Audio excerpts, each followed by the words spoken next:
오늘 우리가 함께 나누실 말씀은 마태복음 1장 18절에서 25절까지의 말씀입니다. 마태복음 1장 18절에서 25절까지의 말씀입니다.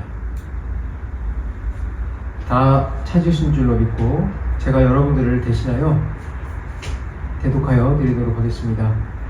예수 그리스도의 나심은 이러하니라. 그의 어머니 마리아가 요셉과 약혼하고 동거하기 전에 성령으로 잉태하여 된 것이 나타났더니 그의 남편 요셉은 의로운 사람이라 그를 드러내지 아니하고 가만히 끊고자 하여 이 일을 생각할 때에 주의 사자가 현몽하여 이르되 다윗의 자손 요셉아 네 아내 마리아 데려오기를 무서워하지 말라. 그에게 잉태된 자는 성령으로 된 것이라. 아들을 낳으리니 이름을 예수라 하라. 이는 그가 자기 백성을 그들의 죄에서 구원할 자이심이라 하니라. 이 모든 일이 된 것은 주께서 선지자로 하신 말씀을 이루려 하심이니 이르시되 보라 처녀가 잉태하여 아들을 낳을 것이요 그의 이름은 임마누엘이라 하리라 하셨으니 이를 번역한즉 하나님이 우리와 함께 계시다 하니라. 요셉이 잠에서 깨어 일어나 주의 사자의 분부대로 행하여 그의 아내를 데려왔으나 아들을 낳기까지 동침하지 아니하였더니 나음의 이름을 예수라 하니라. 아멘. 오늘 우리가 나누실 말씀의 제목은 왕으로 오신 예수님, 왕으로 오신 예수님이라는 말씀으로 함께 말씀을 우리 나누도록 하겠습니다. 지금까지 우리가 1장 17절까지를 통해서 예수님께서 어떤 족보를 통해서 이 세상에 오게 됐는가를 설명하는 것을 보았습니다. 오늘부터는 본격적으로 예수님께서 이 땅에 내려오신 내용을 우리에게 설명해 주고 있습니다. 예수님의 시작은 이렇습니다. 예수님의 나심은 이러하니라. 예수님의 태어나심은 이러했다고 합니다. 하나님께서 아담에게 약속하셨던 그 여자의 후손, 다시 말해서 우리를 구원하시겠다라는 그 놀라운 복음, 그 복음의 성취의 시작은 오늘 우리가 읽은 말씀 예수 그리스도의 태어나심으로 시작이 되었습니다. 그런데 저는 이 마태복음 1장 18절을 읽으면서 조금 이상하다라는 생각이 들었어요. 하나님께서 여자의 후손을 통해서 구원자를 보내시겠다고 약속하신 그 최초의 말씀이 창세기 3장에 나오죠. 창세기 3장에서 신약 성경에 이르는 이 기간, 역사적으로 아주 많은 시간이 흘렀습니다. 이 말은 다시 얘기하자면 하나님께서 약속하시고 실제로 그 약속을 이루신 예수님이 오시기까지의 이 사건이 있기 전까지 수천 년의 시간이 지났다는 거예요. 이 정도 시간이 지났으면 그동안 우리가 수천 년의 시간 동안 기다렸던 분이 오셨다는 것에 놀라운 찬사와 기대감과 찬양이 일색으로 담겨져 있어야 되는 것이 기본입니다. 그런데 제가 18절을 읽으면서 정말 놀라웠던 것은 이 놀라운 주님의 성취, 하나님의 약속의 성취가 단 한 절 18절로 요약돼서 끝이 났다는 것입니다. 18절을 제가 다시 한번 읽어보겠습니다. 예수 그리스도의 나심은 이러하니라. 그의 어머니 마리아가 요셉과 약혼하고 동거하기 전에 성령으로 잉태된 것이 나타났더니 아멘. 예, 이 한 절로 그 긴 세월 기다려왔던 그 메시아의 탄생이 결국 28절 한 절로 끝이 나고 있다는 것입니다. 여러분, 이 말씀은 진리입니다. 우리가 믿고 따라야 할 너무나 귀한 진리죠. 그런데 저는 이 말씀이 이렇게 짧게 끝난 것에 대해서 너무 이상하다고 생각을 하면서 과연 하나님께서는 우리에게 이것을 통해서 무엇을 말씀하고 싶었을까라는 의문이 생겼습니다. 자, 그래서 제가 이 18절의 의문을 풀어가기 위해서 19절을 읽게 되었습니다. 그런데 더욱 놀라운 것은 이 19절을 읽으면서 해결을 한 것이 아니라 더욱 미궁에 빠지게 되었다는 것입니다. 19절은 이렇게 시작을 하죠. 그의 남편 요셉은 의로운 사람이라 그를 드러내지 아니하고 가만히 끊고자 하여. 네. 18절에서 예수님의 나심을 아주 담백하게 팩트만 담아서 전해준 것도 아까 제가 말씀드렸듯이 아주 부족한 표현이라고 생각을 했는데 19절에 들어와서는 더욱더 놀랍게 이제는 주인공이 예수님에서 요셉으로 바뀝니다. 그래서 19절부터 1장이 끝나는 25절에 이르기까지 무대의 전면에 예수님은 등장하지 않고 오직 요셉이 주인공으로 등장하여 말씀의 중심에 서게 됩니다. 저는 그래서 이 본문을 준비하면서 너무나 혼란스러웠습니다. 1절부터 17절까지 예수님의 위대한 언약의 성취를 쭉 이어서 말씀해 오시다가 본격적으로 예수님의 시작을 시작하는 이 시작점에서 정말 중요한 예수님은 한 줄로 정리해버리고 그의 아버지를 전면으로 내세우신 이유가 무엇인가? 그래서 저는 한 주 동안 굉장히 괴로웠어요. 이걸 가지고 도대체 어떻게 설교를 해야 되는 것인가? 도대체 이 말씀을 가지고 나는 어떻게 하나님의 말씀으로 받아들이고 읽어야 하는가? 너무나 괴로워서 말씀을 읽고 또 읽으면서 기도를 했습니다. 그런데 그러다가 제가 이 말씀을 읽어나가고 기도를 하는 가운데 주님께서 제게 주신 은혜가 있었습니다. 그것이 무엇이냐면 이 마태복음이 바로 공관복음이라는 것을 알게 해주셨다는 거예요. 공관복음. 여러분들 잘 아시죠? 마태, 마가, 누가복음. 예수님의 이야기가 쓰여져 있는 이야기가 너무나 내용이 비슷하기 때문에 공관복음이라고 우리는 부릅니다. 이 공관복음, 예수님이 탄생하신 내용이 마태복음 말고도 누가복음에도 나온다는 사실을 제가 깨닫게 되었고, 그래서 그 부분을 함께 묵상하여 읽어나갔습니다. 그리고 묵상하여 읽어나가는 과정에서 공통점을 발견하게 됐는데 그것이 무엇이냐? 마태복음에는 이 예수님의 기사가 요셉으로 전면부에 나왔던 부분이 있다면 누가복음에는 예수님이 뒤로 물러나고 마리아가 강조되고 있다는 사실입니다. 하나님께서 요셉과 마리아를 전면부에 내세워서 우리에게 보여주었던 그 이야기는 하나님께서 그 두 사람, 의인인 그 두 사람을 사용하고 계신다는 것을 알게 됐어요. 그리고 이 두 사람을 사용하시면서 예수님을 더욱더 강조해서 드러내주고 있다는 것을 제가 알게 되었습니다. 저는 성경을 보고 너무 깜짝 놀랐어요. 이것은 하나님이 아니면 이렇게 쓸 수 없구나. 정말로 하나님께서 우리에게 주신 말씀이구나. 그래서 제가 이 마태복음을 보면서 무엇을 알게 되었느냐? 물론 우리는 마리아에 대해서도 이야기를 할 수 있지만 이것은 제가 시간이 되면 다음에 제가 이 누가복음을 강의하면서 말씀을 드리겠지만 이 마태복음을 통해서 무엇을 이야기하고 싶으셨느냐? 다윗의 혈통이자 의인이었던 그 요셉을 통해서 하나님은 예수님의 어떠한가, 예수님은 누구신가를 전해주고 싶었던 것입니다. 저는 여러분들에게 그래서 하나님께서 신약을 여는 이 시작점에서 예수님은 누구신가라는 것을 여러분들에게 알려드리고자 하는 것입니다. 이제 본론 19절을 통해서 여러분들에게 그것을 말씀드리겠습니다. 19절은 요셉의 이야기로 시작을 하고 있어요. 제가 1절에서 17절에 언급해 드렸지만 이 족보에 보면 요셉이 나오죠. 다윗의 자손이고 예수님의 아버지라고 우리에게 정보를 주고 있습니다. 그러니까 우리가 요셉을 통해서 가장 먼저 알 수 있는 것은 다윗의 자손이구나, 그리고 예수님의 아버지구나라는 것을 알 수 있습니다. 그리고 19절에는 요셉에 대해서 한 가지 사실을 더 알려주는데 그것이 무엇이냐? 의로운 사람이다 라는 것입니다. 이러한 세 가지 정보는 우리에게 너무나 중요한 사실을 알려줍니다. 마태복음이 왜 요셉 이야기를 통해서 하고 있고 왜 요셉 이야기를 통해서 예수님이 드러났는가, 그분이 누구신가를 이야기해 주는 것을 정확하게 이야기해 주고 있기 때문이에요. 먼저 요셉에 대해서 이야기를 하겠습니다. 요셉은 다윗의 후손입니다. 이 말은 하나님께서 다윗에게 약속하신 영원한 왕국을 이어갈 사람이라는 것을 이야기해 주고 있는 거죠. 19절 이하에서 하나님께서 요셉의 이야기를 통해 요셉이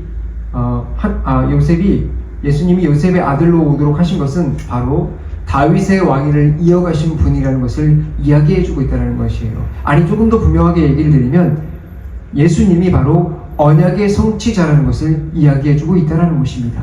특별히 요셉이 아버지가 되었다는 것은 너무나 중요해요. 왜냐하면 예수님 당시에는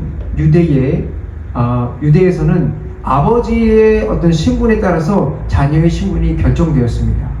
그렇기 때문에 예수님이 요셉의 아들로 왔다는 것은 그의 신분이 왕의 혈통을 따라왔다는 것을 이야기해주고 있습니다. 자, 이것은 아버지가 꼭 친아버지가 아니어도 괜찮습니다. 친아버지가 아니라도 법정적인 자녀로서 그의 아들이 된다면 그의 신분이 보장이 되었습니다. 그렇기 때문에 요셉이, 여러분들도 알다시피 요셉이 친부는 아니잖아요. 요셉이 예수님의 법정적 아버지가 되면서 예수님은 공식적으로 법정적으로 바로 왕의 신분을 받을 수 있게 되었다는 것을 선포해 준 것입니다. 그렇기 때문에 하나님께서는 요셉을 통해서 예수님이 어떤 분이신가 라는 것을 이야기해 주고 있는 것입니다. 두 번째입니다. 요셉이 의로운 사람이었다는 것입니다. 여러분, 의롭다라는 것은 세상에서도 아주 많이 사용되는 말입니다. 여러분들 2001년도에 이런 사건이 있었어요. 우리나라 사람인데 일본으로 유학을 갔다가 이 지하철에서 쓰러진 취객을 살리다가 죽은 이수연 학생이라는 여러분 그 기사를 본 적이 있을 것입니다. 기억이 나시지요? 당시 기사에는 그 학생을 이렇게 표현했습니다. 의로운 학생 이수연. 예, 세상은 이렇게 자신을 희생해서라도 타인을 존중하고 태도하는 모습을 보이는 사람들을 향해서 의롭다라고 이야기를 합니다. 여러분, 이 이수연 학생의 모습, 이것은 도덕적으로 아주 훌륭한 모습입니다. 그렇지만 우리는 이 의롭다라는 것을 이 세상이 말하고 있는 기준만 바라봐서는 안 됩니다. 성경에서 말하는 의롭다라는 것은 무엇인지 한번 정의를 해봐야 됩니다. 세상적인 기준에서 말하는 이 의로운 행동은 분명히 성경에서 의로운 사람에게도 나타나지만 성경은 조금 더 다른 방향에서 의로움을 정의하고 있어요. 자, 마태복음에서 정의한 의로운 사람이라는 단어는 디카이오스라는 헬라어를 번역한 것인데, 이거는 단순하게 타인에 대한 존중을 가지고 있는 사람을 뜻하는 것이 아닙니다. 이 말은 무엇이냐? 디카이오스라는 말은 하나님을 믿고 그분과 관계 속에서 주님께 순종하는 사람입니다. 디카이오스라는 단어, 의롭다라는 말은 하나님을 믿고 그분과의 관계 속에서 주님께 순종하는 사람을 바로 의롭다라고 하는 것입니다. 성경에서 의롭다라는 말이 나온다는 것은 결국은 이런 말입니다. 그 사람은 하나님을 믿고 그분과의 관계 속에서 주님과 순종하는 사람이구나 라는 것을 뜻한다는 것이죠. 여러분, 이러한 태도에서 우리는 이수연 씨와 같은 모습을 볼 수는 있지만 전혀 다른 방향에서 정의가 내려지고 있는 의로움이라는 것을 알 수가 있죠. 그래서 요셉이 의로운 사람이라는 것은 하나님을 믿고 그분과 관계를 늘 맺으며 사는 사람이라는 것을 말을 해주고 있다는 것입니다. 요셉은 그런 사람이라는 거예요.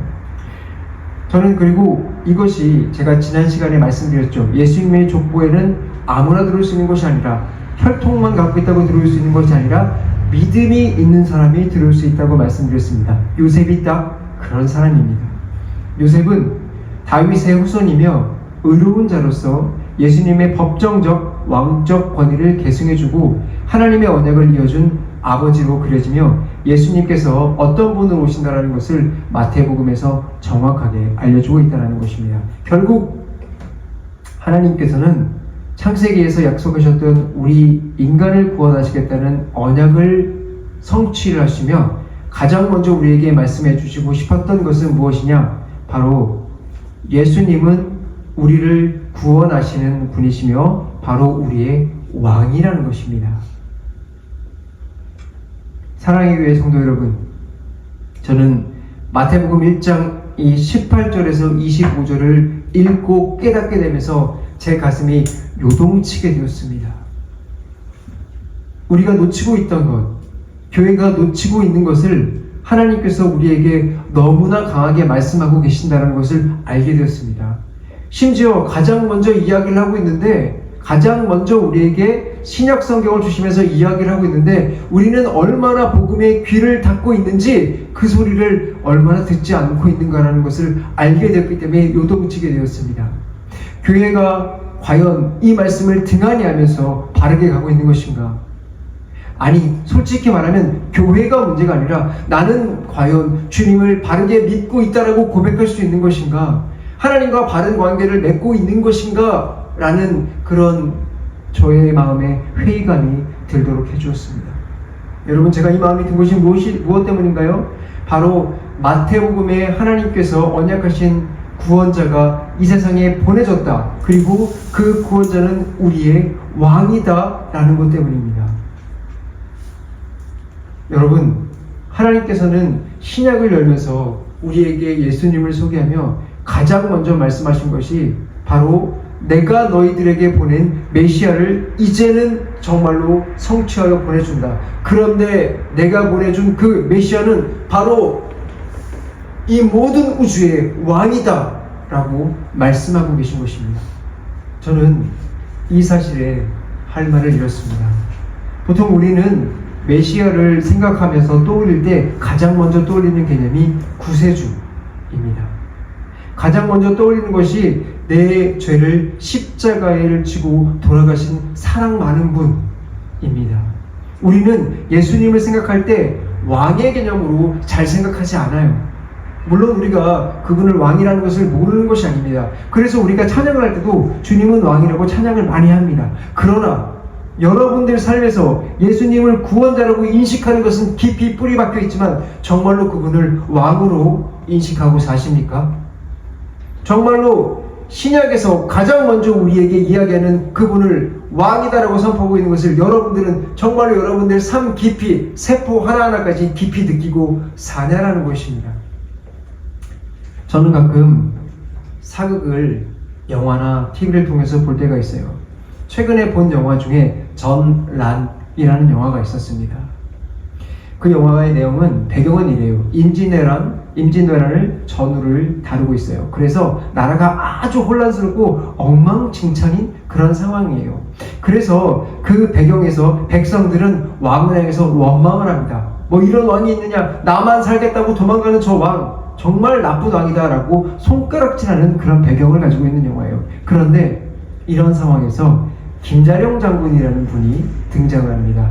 이 진선규 배우가 분한 그런 역할이죠. 이 김자령 장군이 나와서 이런 혼란스러운 상황에서도 그는 이런 모습을 보여줘요. 사람들이 다 손가락질하고 왕은 정말 나쁜 사람이다라고 하는 그 상황에서도 그는 매일 아침마다 나침반을 엽니다.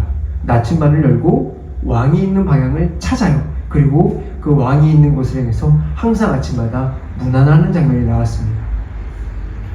나라가 망한 상황인데도 왕을 향해서 충성심을 보이는 그런 장군이죠. 저는 이 장면을 보면서 굉장히 놀랐어요. 아니, 나라가 망해도 왕을 향해서 절을 할 수 있는 충성을 하다니, 이게 정말 가능한 일인가? 라는 생각을 했거든요. 그런데 제가 이번 설교를 준비하면서 하나님께서 우리에게 예수님은 우리의 구원자시며 왕이시다라는 것을 알게 해주신 것을 보게 되면서 제가 최근에 봤던 그 영화가 떠올라지게 하셨습니다. 나는 망국일지언정 왕을 향해 충성을 다하겠다는 그 장군, 그 김자령 장군보다도 정말로 그보다도 못하게 예수님을 생각하고 있는 것은 아닌가. 내 하루를 생각해보면 보통 온통 내가 하고 싶은 일들로만 가득 생각하며 살아가지, 내가 예수님을 왕으로 생각해서 그분이 명령하는 것을 따라 살겠다라는 마음은 단 1%도 없는 것은 아닌가?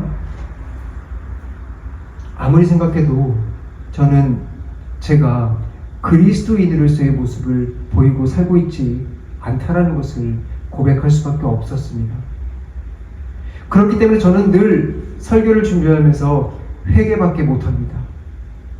왜냐하면 저를 바라보면 회개밖에 할 게 없기 때문이죠. 여러분, 성경은 분명히 우리에게 이렇게 말합니다. 신약 시대가 시작되었다. 이제 너희들에게 약속한 구세주를 내가 너희에게 보내주었다 그런데 그 언약을 이루어주시는 바로 그분이 너희들의 왕으로 왔다. 너희는 예수님이 구세주이지만 왕이라는 것을 알아야 한다. 여러분들은 예수님을 왕으로 섬기십니까? 혹시 여러분들의 마음속에 일단 나는 구원 먼저 좀 받고 왕으로 섬기는 거는 조금만 천천히 섬기겠습니다 라는 마음이 있지 않습니까? 혹시 여러분들에게 그런 마음이 단 1%라도 있다면 여러분들은 기독교를 한참 잘못 알고 있는 것입니다. 여러분들은 기독교를 알고 있는 것이 아닙니다. 여러분, 오늘 우리가 읽은 말씀을 다시 한번 읽어봅니다. 21절입니다. 아들을 낳으리니 이름을 예수라 하라. 이는 그가 자기 백성을 그들의 죄에서 구원할 자이심이라. 여러분, 예수님은 우리의 구원자가 맞습니다. 그러나 분명히 성경은 우리에게 이렇게 말합니다. 그가 자기 백성을 그들의 죄에서 구원할 자이심이라. 여러분, 예수님은 오직 자신들의 백성을 구하기 위해서 십자가를 지신 분입니다. 내가 먼저 구원받고 조금 즐기다가 그런 다음에 주님을 왕으로 섬기겠다라는 그런 고백은, 내가 먼저 구원을 받는다라, 그리고 내가 먼저 즐기고 주님을 섬기겠다는 그 고백은 나는 예수님을 안 믿습니다 라고 선언하는 것과 똑같은 고백인 것입니다. 물론 여러분, 예수님의 십자가는 지금까지 그리고 앞으로도 올 모든 인류를 구원하고 남을 정도의 엄청난 능력을 가진 것은 맞습니다. 이것은 누구도 부인할 수 없습니다. 이 모든 인류를 구원하고 또 어떤 무엇도 구원할 수 있는 그런 능력을 가진 것이 십자가의 능력입니다. 하지만 이 십자가의 능력을 받을 수 있는 사람은 성경은 말합니다. 주님의 백성만 가능하다. 이것은 우리가 주님을 구세주, 그러니까 나를 구원하실 분이라는 것만 알고 있는 우리들을 향해서 경각심을 주는 말씀입니다. 성경을 분명하게 읽어보십시오. 하나님은 분명히 우리에게 말해주고 있습니다. 왕으로 주님을 섬기지 않는 너희들은 구원받을 수가 없다. 그래서 신약을 열며 하나님께서 우리에게 가장 먼저 첫 번째로 예수님을 소개하시는 것은 예수님은 왕이시다라는 것입니다. 여러분, 저는 부디 여러분의 마음속을 살펴보시길 소원합니다. 여러분들의 심령을 성령님께서 오늘 오셔서 내가 지금 내 안에 정말로 예수님을 왕으로 섬기고 있는지, 아니면 내가 여전히 왕인지 살펴볼 수 있는 그런 귀한 시간이 되었으면 좋겠습니다. 여러분, 이 믿음, 예수님을 왕으로 섬기겠다라는 이 믿음을 가진 자만이 구원이 임할 줄로 믿습니다. 저는 말하는데 이 시대 모든 그리스도인들이 다 이 믿음을 소유하기를 바랍니다.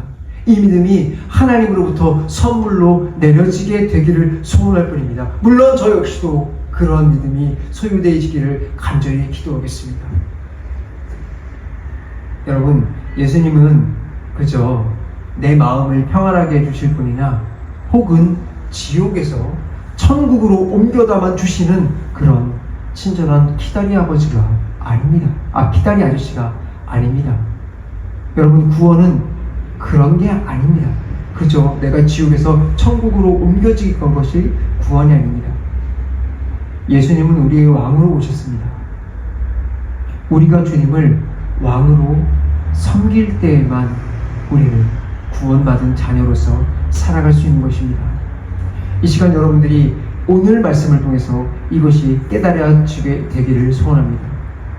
저는 이제 여러분들에게 그렇다면 구원받은 백성, 하나님의 백성으로 어떻게 살아갈 것인가에 대한 부분을 말씀드리고자 하는데, 이것은 여러분들에게 다음 시간에 알려드리고자 합니다. 이유는 간단합니다. 이 시간 한 주 동안 여러분들이 정말 진심으로 회개하여 기도하기를 원하기 때문입니다. 여러분들은 정말로 예수님을 왕으로 섬기고 있습니까? 그저 왕으로 알고 있는 정도가 아니라 여러분들이 진심으로 오늘 이 순간 예수님을 왕으로 섬기고 있냐라고 물어보고 있습니다. 성경은 우리에게 분명하게 얘기를 합니다. 내가 언약의 성취를 시작하는 이 시점 너희들에게 가장 먼저 얘기하는 것은 예수님은 왕으로 보냈다. 예수를 왕으로 보냈다라는 것입니다. 여러분, 이 말씀이 진지하게 여러분들에게 들려지길 원합니다. 마태복음에서 이야기하고 있는 이 말씀이 여러분들의 심령 가운데 한 주 동안 묵상되어지길 원합니다. 그리고 여러분들이 아직 내가 왕으로 주님을 섬기지 못한다면 오늘 이 시간 정말로 주님께 간구하며 뜨겁게 주님의 백성으로 살아갈 수 있도록 예수님을 왕으로 섬길 수 있도록 해달라고 기도하시는 여러분들이 되시길 바랍니다. 만약 여러분들이 왕으로 주님을 섬기고 있다면 이제 더욱더 주님 닮은 모습으로 살아가시길 바랍니다. 말씀을 마무리하겠습니다. 여러분, 오늘은 다른 말씀 드리지 않겠습니다. 이 시간 속히 돌아가셔서 정말 주님과의 여러분들의 관계를 바라보시고 속히 하나님께 나의 잘못한 것들을 내려놓고 왕으로 주님을 섬기는 여러분들이 모두 되시길 바랍니다. 다 같이 기도하겠습니다.